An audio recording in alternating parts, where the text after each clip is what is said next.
नमस्कार, स्वागत है आप सबका हमारे खास कार्यक्रम देश देशांतर में। मैं हूं कवीन सचान। केंद्रीय मंत्रिमंडल ने लोकसभा और विधानसभाओं में अनुसूचित जाति और अनुसूचित जनजाति के लिए आरक्षण की अवधि को 10 साल के लिए और बढ़ा दिया है। लोकसभा और विधानसभाओं में आरक्षण 25 जनवरी 2020 तक था, जो कि अब अगले 10 साल के लिए कैबिनेट की मंजूरी के बाद बढ़ाया गया है। सरकार लोकसभा और राज्य विधानसभाओं में अनुसूचित जाति और अनुसूचित जनजाति के लिए आरक्षण की मियाद को बढ़ाने के लिए अब एक विधेयक संसद में लाएगी, और ये विधेयक संसद पारित करती है तो ये जनवरी 2030 तक के लिए लागू हो जाएगा। मौजूदा व्यवस्था जो है उसके मुताबिक अगर देखा जाए तो 543 लोकसभा सीटों में से 84 सीटें जो अब हैं वो अनुसूचित जाति और 47 सीटें अनुसूचित जनजाति के लिए रिजर्व रहती हैं। वहीं विधानसभाओं की अगर संख्या को देखा जाए और जम्मू कश्मीर के बंटवारे या उसके नए फॉर्मेशन के बाद तो 4120 विधानसभा सीटों में से 614 सीटें अनुसूचित जाति और 544 सीटें जनजाति के लिए सुरक्षित होंगी। और समझेंगे कि असल में ये जो है प्रावधान, इसके पीछे का मकसद क्या था जब संविधान लागू हुआ, इसे हर 10 साल के लिए कितनी बार बढ़ाया गया, सीटों को इस समयकाल को बढ़ाने के पीछे का जो मकसद है या उद्देश्य वो कितना पूरा हुआ, और इसके विरोध में जो कुछ आवाज़ें आती हैं वो उसमें किस तरीके के संशोधन या सुझाव चाहती हैं। हमारे साथ 3 खास मेहमान इस वक्त इस चर्चा में शामिल हो रहे हैं। सत्यप्रकाश हैं, लीगल एडिटर द ट्रिब्यून से, स्वागत है सत्य आपका। हमारे साथ जगदीश सोलंकी साहब हैं, आप वकील हैं, बहुत बहुत स्वागत है। और साथ ही सुशील चंद्र त्रिपाठी साहब हमारे साथ हैं, फॉर्मर IAS रिटायर्ड है, आपका स्वागत है सर। शुरुआत मैं करना चाहूँगा सत्य आपसे, ये जो रिजर्वेशन विधायिका में जिसकी शुरुआत मैं कहूँ कि होती है 332 अनुच्छेद के तहत और 10 वर्षों के लिए शुरू में किया गया और उसे एक बार फिर से बढ़ाया गया, उस वक्त का मकसद और जो स्थिति थी और आज जो स्थिति है उस मकसद से कितना दूर या करीब? देखिए, इसकी पृष्ठभूमि में जो आज़ादी के दौरान कई चीज़ें हुई थी वो चीज़ें हैं। उसमें जो कम्युनल अवार्ड था वो है, जिसमें कम्युनिटी बेस्ड रिजर्वेशन की बात थी। उसमें भी schedule caste and schedule tribes को अलग उनके लिए इलेक्ट्रेट क्रिएट करने की बात थी, और जिसके खिलाफ महात्मा गांधी ने आमरण अनशन किया था। उसके बाद पूना पैक्ट हुआ था उनके बीच और डॉक्टर अंबेडकर के बीच, जिसके बाद अंबेडकर साहब इस बात के लिए राजी हो गए थे कि ये अलग सेपरेट इलेक्ट्रेट नहीं होगा, सीटें रिजर्व होंगी लेकिन उसमें बाकी वर्ग के लोग भी वोटर होंगे। तो इसकी पृष्ठभूमि में अलग तरह की चीज़ें हैं, जिसमें कि रामसे मैकडोनल्ड जो ब्रिटिश प्राइम मिनिस्टर थे उनके समय जो आया था, और गोलमेज सम्मेलन में इस पे चर्चा हुई थी। उसके बाद पूना पैक्ट, जो कॉमनवेल्थ अवार्ड के बाद पूना पैक्ट हुआ था, वो उसकी पृष्ठभूमि में ये सारी चीज़ें हैं। और इसी पृष्ठभूमि में जब संविधान बना तो जो जिन वर्गों के साथ ये कहें कि हिस्टोरिकल रॉन्ग हुआ था, जो ऐतिहासिक दृष्टि से उनके खिलाफ एक तरह से कहें कि समाज ने जिस तरह से बर्ताव किया था और लंबे समय तक किया था, अनटचेबिलिटी थी और तरह की चीज़ें थी, उस पृष्ठभूमि में ये प्रावधान आया है। और ये एक तरह से कहें कि जो एक ब्रिटिश डिज़ाइन था कि हम समाज को इस तरह से बांट दें कि समाज में हमेशा के लिए जाति और धर्म के आधार पे इलेक्ट्रेट बने और कभी भी शांति नहीं रह सकती थी। तो वो उसको डिफीट करने के लिए जो पूना पैक्ट हुआ, और उसके बाद संविधान बनने, खैर उसके बाद तो खैर देश का विभाजन भी हो गया, लेकिन जहाँ तक शेड्यूल कास्ट और शेड्यूल ट्राइब्स की बात थी, उनके लिए सेपरेट इलेक्ट्रेट की बात खत्म हो गई। सिर्फ ये हुआ कि सीटें रिजर्व होंगी लेकिन उसमें सभी वर्गों के लोग वोटर होंगे। जो ऐसे वर्ग हैं जिनको समाज में बहुत लंबे समय तक बहुत सारी चीज़ों से वंचित रखा गया है, उसके लिए सिर्फ पॉलिटिकल रिजर्वेशन की बात नहीं है, एडुकेशन में भी और जॉब्स में भी रिजर्वेशन की बात है, लेकिन वो अभी यहाँ चर्चा का विषय नहीं है। तो इसलिए रैशनल इसका वहाँ पे है, ये उसकी वजह है। लेकिन जो संविधान निर्माता थे उन्होंने ये सोचा कि ये कब तक इसकी ज़रूरत है। उनको ये लगा कि शायद 1960 तक ये ज़रूरत है, 10 साल के बाद शायद इसकी ज़रूरत नहीं रहेगी। और यही वजह है कि जो संविधान का अनुच्छेद 334 है उसमें जो ओरिजिनल प्रोविज़न है उसमें 10 साल के लिए इसकी बात की गई थी। अभी जो प्रावधान है जो बीच में हर 10 साल बाद एमेंड होता आया है, उसके तहत अभी जनवरी 2020 में ये समाप्त होना है। अभी जो चर्चा होनी चाहिए वो ये होनी चाहिए कि उसके रैशनल को कोई क्वेश्चन नहीं कर रहा है कि नहीं क्यों किया गया, ये हम सभी समझते हैं कि उसकी पृष्ठभूमि क्या थी, लेकिन अब ये सवाल है कि आखिर कब तक ये जारी रह सकता है या रहना चाहिए। दूसरा ये है कि अगर 1950 से 26 जनवरी से ये व्यवस्था चल रही है और पिछले अब 70 साल इसको होने के आ रहे हैं, तो क्या कभी किसी सरकार ने ये प्रयास किया कि इसके बाद ये जो व्यवस्था चली है इसके क्या फ़ायदे हुए हैं, क्या नुकसान हुए हैं, अगर फ़ायदे हुए हैं तो कहाँ तक हुए हैं और किस किस क्षेत्र में हुए हैं। पॉलिटिकल रिजर्वेशन को लेके इस तरह की कोई चर्चा नहीं हुई है। तो राजनीति में आरक्षण, मैं इसको विधायिका में नहीं, मैं राजनीति मानते, तो ये राजनीति में आरक्षण का मुद्दा एक तरह से आरक्षण की राजनीति में तक चला गया है। अब तो ये जो चीज़ है, अगर ये जिसका कहें कि मकसद ये था कि किसी खास तबके को जो पॉलिटिकल सेटअप बन रहा है हिंदुस्तान में आज़ादी के बाद, उसमें उनका रिप्रेजेंटेशन होना चाहिए ताकि उनकी आवाज़ दबे नहीं। ये एक बात है और इस पर किसी की दो राय नहीं हो सकती। लेकिन ये जो व्यवस्था बनी वो 10 साल के लिए बनी थी और अब 70 साल हो चुके हैं, तो ये अब कब तक चल सकता है? कब तक का सवाल जो है, कब तक का सवाल। लेकिन मैं सिर्फ इतना कह रहा हूँ, क्या इस पर कोई वाइट पेपर आ सकता है, कोई किसी विश्वविद्यालय में कोई शोध हो सकता है कि ये जो व्यवस्था बनी है और पॉलिटिकल रिप्रेजेंट, तो ये जो लोग इस पद्धति से चुन के आते रहे हैं उनका किस तरह का योगदान रहा है संसद में या विधानसभाओं में, ये समझने की कोशिश की जानी चाहिए। और दूसरा कि अगर इस तरह की व्यवस्था के बाद क्या ऐसा कुछ हो सकता है कि अभी जैसे अभी आपको शायद जो चीज़ आप बता रहे हो उसमें ये कि हर बार चूंकि व्यवस्था ये है कि जनसंख्या के अनुपात में ये सीटें होंगी। बिल्कुल, अगर जनसंख्या के अनुपात में होंगी, आमतौर पे ये हो रहा है कि जो शेड्यूल कास्ट और शेड्यूल ट्राइब्स की जनसंख्या बढ़ रही है तो वो सीटें बढ़ती जाएंगी अनुपात में। तो क्या ये हो सकता है कि अगले 70 साल तक ये व्यवस्था हो कि हर साल वो सीटें 10 साल कम होगी, तो संविधान लागू होने के 140 साल बाद ये व्यवस्था समाप्त हो जाएगी और फिर हम एक तरह से प्रिज्यूम करेंगे कि हम समानता जो और जो रिप्रेजेंटेशन के लिए जो अलग से व्यवस्था करने की जरूरत थी वो समाप्त नहीं है। तो इस तरफ कोई सोचने के लिए तैयार नहीं है और राजनीति में आरक्षण के बजाय आरक्षण पे राजनीति हो रही है। मैं इस पॉइंट पर भी आऊंगा, लेकिन उससे पहले सोलंकी साहब जो बात सत्या कह रहे हैं, क्योंकि ये इससे पहले मुझे याद है जब 2009 में इसे बढ़ाने के लिए किया गया, तब दो बड़े सवाल उस वक्त संसद में कुछ सांसदों ने, कुछ संगठनों ने उठाए थे। उन सवालों के जरिए में इस जो कॉन्टेक्स्ट कह रहे हैं सत्या कि आखिर 10 साल का दायरा बार बार बढ़ाने का जो उद्देश्य है वो लक्ष्य कितना हासिल हुआ, और दूसरा ये कहा जा रहा है कि इसमें रोटेशन प्रणाली ज़्यादा बेहतर हो सकती थी कि उन सीटों पर कुछ लोग या कुछ परिवार उसका लाभ ले रहे हैं, जो मकसद था वो पूरा का पूरा नहीं हो रहा है। मैं आपके पहले सवाल का जवाब पहले देना चाहता हूं कि लक्ष्य कहां तक हमको हासिल हुआ। मुझे जहां तक लगता है कि पॉलिटिकल रिजर्वेशन, अगर उनमें हमें अगर ये देखना है कि उसका ऑब्जेक्टिव हमने कहां तक अचीव किया है, तो 4-5 फैक्ट्स हम देखें। जैसे कि आज तक कितने सीएम SC/ST कम्युनिटी से बने। मेरे हिसाब से कुछ आज़ादी के बाद अब तक 7 सीएम बने। अगर हम मायावती जी को छोड़ दें तो बाकी जितने भी सीएम हैं, चाहे वो सुशील कुमार सिंधे जी रहे हो या जगन्नाथ पहाड़िया जी रहे हो, किसी का भी टेन्योर 1 साल से ज़्यादा नहीं रहा, फुल टर्म नहीं रहा, फुल टर्म किसी का नहीं रहा, सिर्फ मायावती जी को छोड़ दें तो।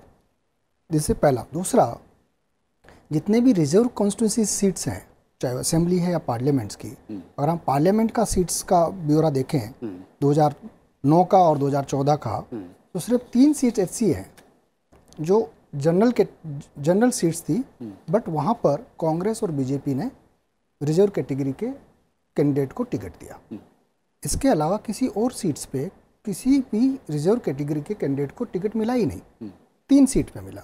अब उनका क्राइटेरिया क्या है कि विनेबिलिटी, कि जीतने वाला उम्मीदवार होना चाहिए। तो आप ये अज्यूम कर रहे हो, परज्यूम कर रहे हो कि इस कैटेगरी से, SC/ST की कैटेगरी से जो उम्मीदवार आ रहे हैं वो जीतने की हालत में नहीं होंगे अगर उनको ओपन जनरल सीट्स पे इलेक्शन कंटेस्ट करना होगा। तो तो आप उनको एडुकेट रिप्रेजेंटेशन तो चाहिए। पॉलिटिकल रिजर्वेशन एम्प्लॉयमेंट और जो एजुकेशन रिजर्वेशन है उससे भी कहीं ज़्यादा महत्वपूर्ण है। तो आप ये करें कि अगर ये रिजर्वेशन ना हो तो पॉलिटिकल पार्टियां इस समुदाय से लोगों को उतारेगी नहीं। क्योंकि आप वो कहीं विनेबिलिटी नहीं है कि जीतने की हालत में नहीं होंगे तो उनको टिकट नहीं देंगे। आप देखिए वुमेन रिजर्वेशन का कब से पेंडिंग हुआ, बिल पेंडिंग है, वो वुमेन रिजर्वेशन क्यों नहीं ला रहे? उनको लगता है कि क्या पता औरतें शायद जीतने की हालत में नहीं होगी।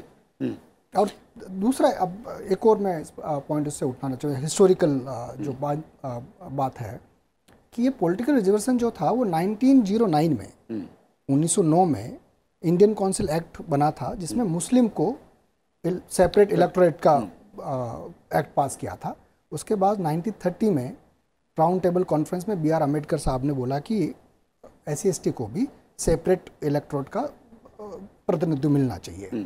जो बाद में पॉलिटिकल डिबेट में ये हुआ कि नहीं, एक कॉन्स्टिट्यूशन से 4 लोग आएंगे और 4 को आगे लेके जाएंगे, और फिर अल्टीमेटली जब कॉन्स्टिट्यूशन लागू हुआ तो ये रिजर्व कैटेगरी में आ गए। अब जब 10 साल के लिए क्या कहा गया था कि 10 साल के लिए था, तो उसका एम ये था कि 10 साल के बाद हम देखते हैं कि उनका कितना उत्थान हुआ। ये लोग क्या वास्तव में पॉलिटिकल रिजर्वेशन अपने बलबूते पे ले सकते हैं या नहीं ले सकते, पॉलिटिकली रिप्रेजेंटेशन उनका एडुकेट हो सकता है या नहीं हो सकता। अगर आप कॉन्स्टिट्यूंट असेंबली की डिबेट देखते हैं तो युधिष्ठिर मिश्रा जी जो मेंबर थे ड्राफ्टिंग कमेटी में, उन्होंने भी ये कहा था कि 10 साल बहुत कम है, 10 साल में सोशल चेंज नहीं हो सकता। सामाजिक आर्थिक और जो भेदभाव है वो 10 साल 15 साल 20 साल 50 साल भी कम होंगे। तो ये तो टाइम टू टाइम आपको रिव्यू करना पड़ेगा। और जैसे अगर आपको रिव्यू करते रहेंगे और आपको लगता है कि और 10 साल बढ़ाना चाहिए तो आप 10 साल बढ़ाइए। अब जैसे मैंने आपको फैक्ट बताया कि 7 CM है, उसमें से 6 टेन्योर पूरा नहीं किए, 1 साल से कम का टेन्योर है, सिर्फ मायावती के अलावा किसी ने टेन्योर पूरा नहीं किया। 3 सीट्स पे SC/ST कैंडिडेट को टिकट मिला रिजर्व नहीं थी। तो इस हालात में आप और क्या चाहेंगे? लेकिन एक सवाल जो यहाँ पर खड़ा होता है, उसके बाद में जाऊँगा त्रिपाठी जी के पास, कि जिन सीटों पर, अगर मैं लोकसभा की बात करूँ, 131 सीटें रिजर्व हैं SC/ST के लिए 2009 में जो वो था।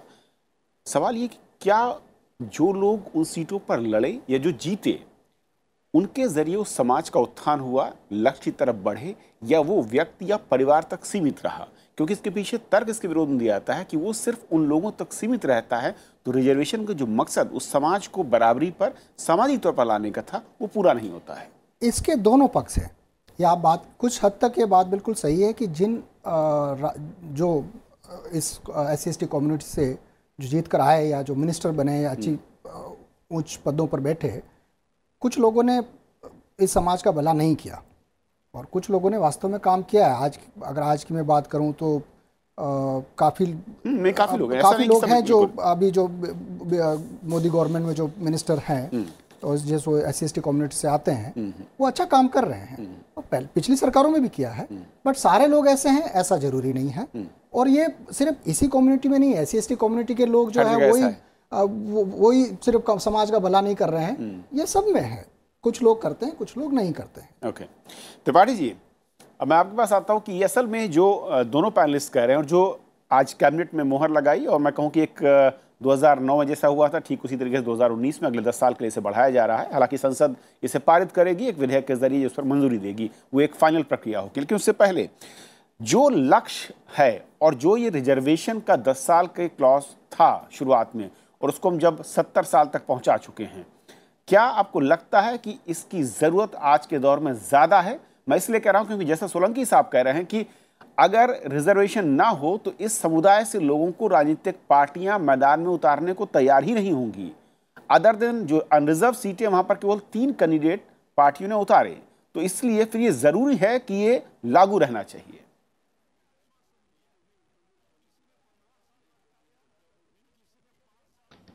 देखिए, मैं दोनों जो पैनलिस्ट जिन्होंने आपको बातें विस्तार से बताई हैं, मैं उनसे सहमत हूं। ऐतिहासिक पृष्ठभूमि इसकी है और पूना पैक्ट के बाद समाज का एक और विच्छेदन जो होने की साजिश अंग्रेज़ों ने रची थी, उसको गांधी जी ने आमरण अनशन के बाद गांधी जी और बाबा साहब अम्बेडकर का जो पैक्ट हुआ था उसमें ये समाप्त हुआ। और उसके बाद ये सुझाव हुआ कि एक ही इलेक्टोरेट रहेगा और उसी में रिजर्वेशन होगा, जिसको कि हमारे संविधान ने अपनाया। अब बात होती है कि कितने साल तक हो। जो चीज़ हजार वर्षों से जिसमें भेदभाव उत्पीड़न जब होता रहा जिस वर्ग के साथ, तो वो चीज़ बहुत जल्दी नहीं समाप्त होती है। जैसा और लोगों ने कहा कि सामाजिक जो कुरीतियाँ थी इतनी जल्दी समाप्त नहीं होती हैं, और इसमें मल्टी डिसिप्लिनरी बात कही जाती है कि होना चाहिए। इसीलिए शिक्षण संस्थाओं में, जॉब्स में और राजनीतिक आरक्षण है। तो मैं ये कहना चाहता हूँ कि 10 वर्ष जो सोचा था हमारे संविधान निर्माताओं ने, वो शायद बहुत आशाजनक था, और हमें इसमें एक मीडियम टर्म और लॉन्ग टर्म व्यू लेना चाहिए। मेरे विचार से 10 वर्ष का जो कर रहे हैं वो बजाय 10 वर्ष के उन्हें एक साथ 30 वर्ष का 2050 तक करना चाहिए, और इसी बीच में एक आकलन भी करना चाहिए, जैसा कि अन्य पैनलिस्ट ने कहा है कि इसका क्या क्या लाभ हुआ है। ये बात अपनी जगह सही है कि कुछ लोग ये मानते हैं कि इससे एक इस वर्ग में भी एक अरिस्टोक्रेसी उत्पन्न हो गई है, एक अभिजात्य वर्ग इसमें भी एक सेक्शन आ गया है कि जो लोग इसका लाभ उठाते हैं उन्हीं के परिवार के लोग अधिकांश इसका लाभ उठाते रहे हैं। तो जिस तरह से जॉब्स में है कि एक क्रीमी लेयर की बात हो रही है, अब मुझे नहीं पता कि इसमें संविधान में इसी व्यवस्था इसके लिए भी हो सकती है कि नहीं। अगर नहीं हो सकती है तो ये सोचना चाहिए कि किसी व्यक्ति को 2 बार से अधिक इसका लाभ ना हो, ताकि इसका लाभ फैले और लोगों में और सारे उसमें वर्ग में फैले।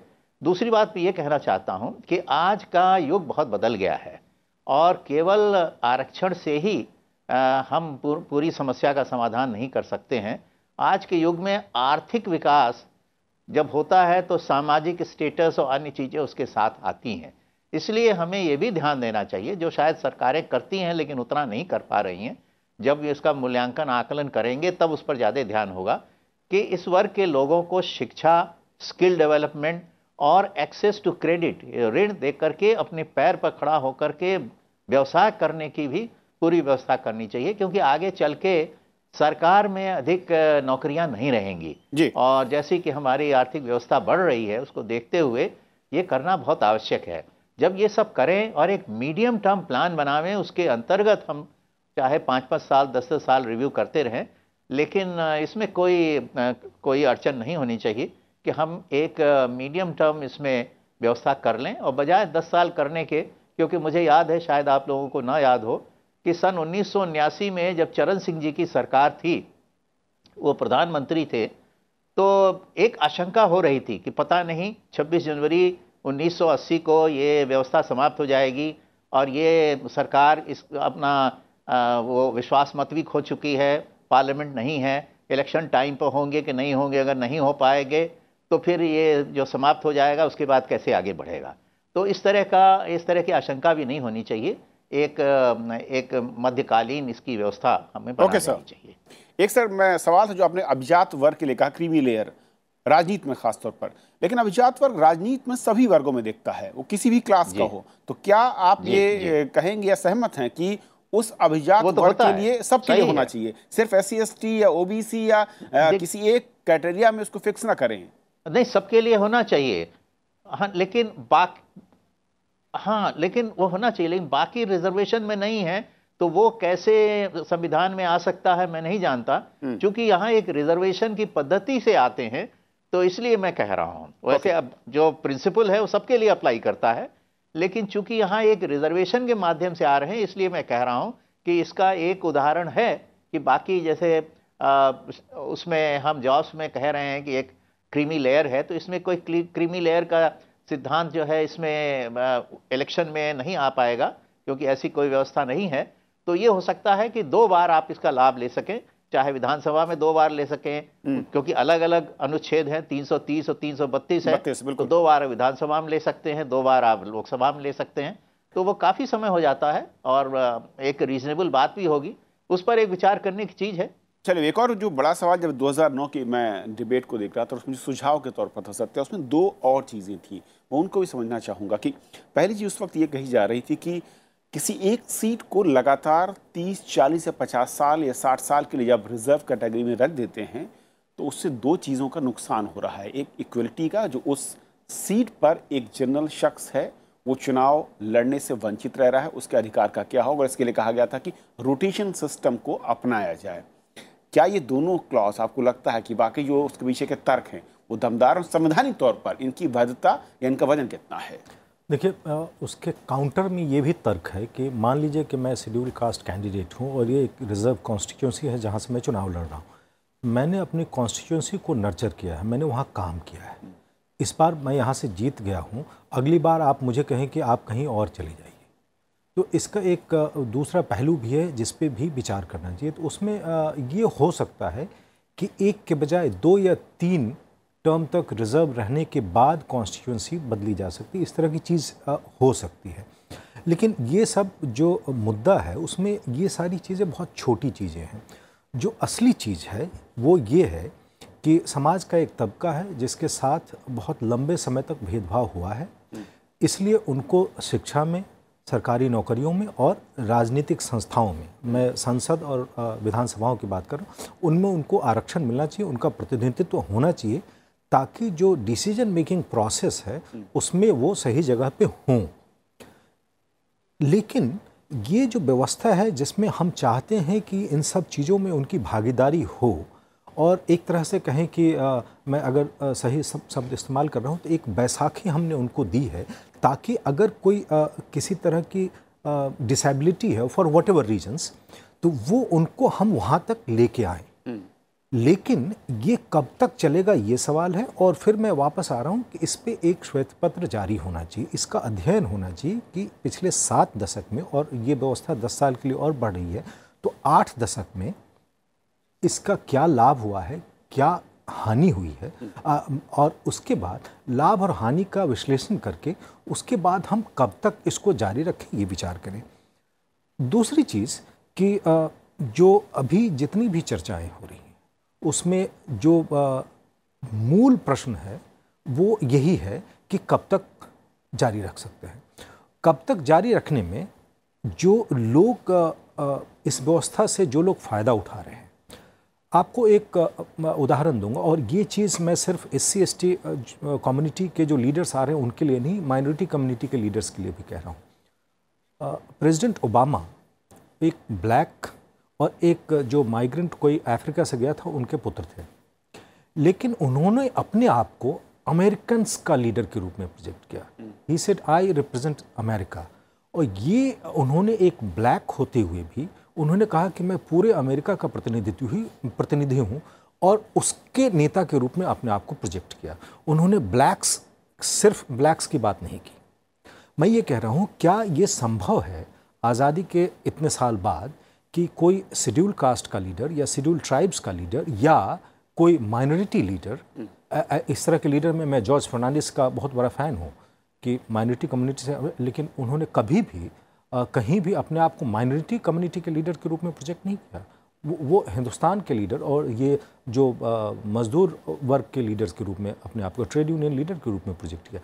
तो क्या ये संभव है कि शेड्यूल कास्ट या शेड्यूल ट्राइब या फिर माइनॉरिटीज़ के जो लीडर्स हैं वो एक तरह से कहें कि संकुचित मानसिकता से ऊपर उठकर, चूँकि अधिकांश नेताओं को ये मैं देखता हूँ वो अपने आप को शेड्यूल कास्ट या शेड्यूल ट्राइब या माइनॉरिटी मुस्लिम लीडर और ये इस तरह के, मैं कह रहा हूँ अपने आप को अगर वो हिंदुस्तान के नेता के रूप में प्रोजेक्ट करें तो मुझे पूरा विश्वास है कि इस देश की जनता उनको स्वीकार करेगी। वैसे ही जैसे कि जॉर्ज फर्नांडिस को जहाँ से वो चुनाव जीते थे इमरजेंसी के बाद, वो मैं वहाँ से आता हूँ और आज भी उनको मैंने वहाँ पे पब्लिक रैलीज एड्रेस करते हुए देखा है, वो ही वॉज ह्यूजली पॉपुलर। लेकिन इस सवाल तो ये चीज़ मैं ये कह रहा हूँ कि जो ये कम्युनिटीज़ हैं उनके बीच एक तरह का ये सोच ये आनी चाहिए कि वो इस मानसिकता से निकल के अपने आप को, मैं ये नहीं कहूँ कि ये व्यवस्था ख़त्म हो जाए, व्यवस्था चले, लेकिन उन्हीं में से ऐसे नेता आने चाहिए। अब जब आपका सिस्टम को बदलने के लिए जो मैं कहूँ कि एक परसेप्शन है उससे बाहर निकलने के लिए, और उसके कारण क्या होगा, जो समाज के बाकी तबके भी जो उनको शेड्यूल कास्ट लीडर या मुस्लिम लीडर या शेड्यूल ट्राइब लीडर के रूप में देखते हैं, वो उनको देश के नेता के रूप में देखें। और ये एक राजनीति में इसके कारण बहुत बड़ा गुणात्मक परिवर्तन आएगा। सोलंकी साहब, वक्त कम, लेकिन दो चीजें। पहली चीज तो ये, क्या जिस वक्त ये लागू किया गया रिजर्वेशन, उस वक्त के नेता के तौर पर या सांसद विधायकों के तौर पर उस वर्ग से आने वालों की राय इंडिपेंडेंट के तौर पर होती थी जो कि वर्ग या समाज से जुड़ी हुई होती थी। कुछ लोग ये भी कहते हैं कि आज के दौर में पार्टी पॉलिटिक्स काफ़ी ज़्यादा है, उसका स्ट्रांग होल्ड है और इसलिए स्पेस उन लीडर्स के लिए उतना नहीं है जो किसी भी समाज से आ रहे हो उस समाज की आवाज़ को बुलंद करते हो। क्या यहाँ पर बदलाव? और दूसरा एक्सेप्टेंस, जो कह रहे हैं कि खुद को सबका नेता और सब उसे सबका नेता मानने को तैयार हो। तो सबका नेता जो जो सर बता रहे हैं कि एक अगर SC/ST कम्युनिटी का लीडर अपने आप को सारे समाज के नेता के तौर पे स्थापित करें और वो अगर ये बात करें कि मेरे लिए सारे ही एक समान है, हर एक इंसान किसी न किसी कम्युनिटी से आता है, अगर वो जनरल से आता है तो वो भी एक कम्युनिटी से ही आता है, अल्टीमेटली तो किसी न किसी एक कम्युनिटी से आता है। लेकिन जब वो जनरल कैटेगरी का उम्मीदवार जब वो वोट मांगने जाता है तो वो पूरे समाज को रिप्रेजेंट करता है कि मैं पूरे समाज का नेता हूँ। दूसरी तरफ अगर वो SC/ST कम्युनिटी का कोई उम्मीदवार वोट मांगने जाता है तो उसके साथ एक स्टिग्मा हमेशा लगा रहता है कि आप एक SC/ST कम्युनिटी के उम्मीदवार हैं। और पॉलिटिकल पार्टीज भी जाने में अनजाने में वो लोग ज़्यादा जानते होंगे, बट जहाँ तक मुझे लगता है कि SC/ST कम्युनिटी के उम्मीदवार को वो भी एक कास्ट लीडर के तौर पे ही आगे करते हैं कि ये हमारे कास्ट के लीडर हैं, जिससे कि एक पर्टिकुलर वोट को अपनी तरफ खींच सके। तो ये जो मानसिकता है, ये मानसिकता समाज को भी चेंज करने की जरूरत है, पॉलिटिकल पार्टीज को भी चेंज करने की जरूरत है। और जहाँ तक मुझे लगता है कि राजनीतिक पार्टियों को और ज़्यादा काम करने की जरूरत है कि वो SC/ST कम्युनिटी के लीडर्स को सिर्फ एक वोट बैंक पॉलिटिक्स के तौर पे उनको सिर्फ चेहरा बना के आगे करके वोट खींचने के लिए ना रखें, उनको एक पूरे समाज का नेता के तौर पे उनको स्थापित करें।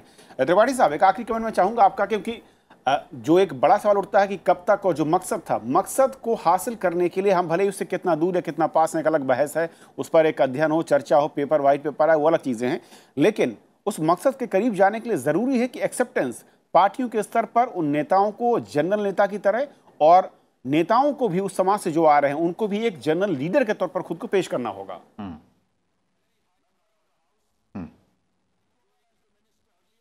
सही बात है। इसीलिए जब मैं कह रहा था कि किसी कॉन्स्टिट्यूंसी को अगर 2 बार इलेक्शन में रिजर्व कॉन्स्टिट्यूंसी रखा गया और उसके बाद उसे जनरल कर दिया जाए और उसी के साथ साथ जो कैंडिडेट्स हैं उनको भी 2 बार ही रिजर्व कैटेगरी का रिप्रेजेंटेटिव होने का लाभ दिया जाए, तो 2 इलेक्शन के बाद वो जनरल कैटेगरी हो जाएगी। और अगर उस नेता ने उस एरिया में काम किया है तो वो एक जनरल कैटेगरी का व्यक्ति होकर के भी चुनाव लड़ सकता है और पार्टी भी देखेगी कि वाकई इसकी उस कॉन्स्टिट्यूंसी में इसकी पकड़ है।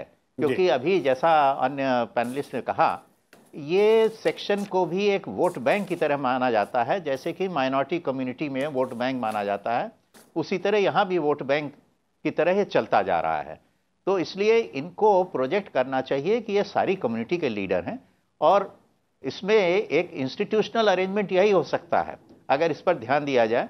और डीलिमिटेशन कमीशन करती है, वो बदलती है कुछ दिनों के बाद कि जो रिजर्व कैटेगरी की कॉन्स्टिट्यूंसी है उसको जनरल करती है और जनरल कैटेगरी की कॉन्स्टिट्यूंसी वो देखती है कि 5 में 1 होता है तो 5 कॉन्स्टिट्यूंसीज में किसी और कॉन्स्टिट्यूंसी को इस तरह रिजर्व, लेकिन उसकी संख्या बहुत कम। तो अगर इसका तालमेल इस तरह से बैठाया जाए दोनों को, तो इसमें और पार्टीज की सहमति हो तो एक आगे बढ़ सकते हैं इसमें। चलिए सर, बहुत बहुत शुक्रिया आप तीनों मेहमानों का हमारे साथ इस बेहद अहम चर्चा में शामिल होने के लिए। तो फिलहाल आज इतना ही, नमस्कार।